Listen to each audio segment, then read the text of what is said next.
the way of your thinking inside gets really, really deep.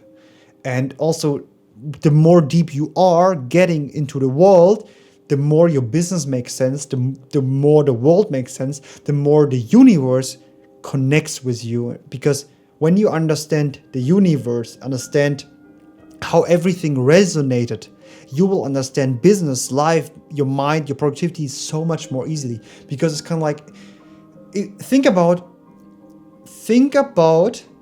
a spider who's creating its web. It starts in the middle, or like everything connects in the middle, first of all, because you need to find an anchor in your life. And from the anchor in the middle, like your purpose, for example, you can start building the web. And when you do this, your life will exponentially grow, because you just need to build this web bigger, bigger, and bigger. And it's an infinite goal.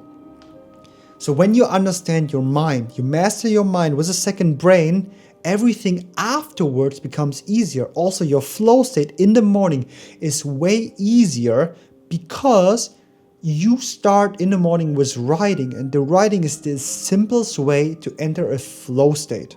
Trust me on this. It might take 5 to 10 minutes just brain dumping or writing in the beginning, but after the 5 to 10 minutes with some coffee maybe, you get into a really deep flow state. The longer you stay in this flow, the more productive you are.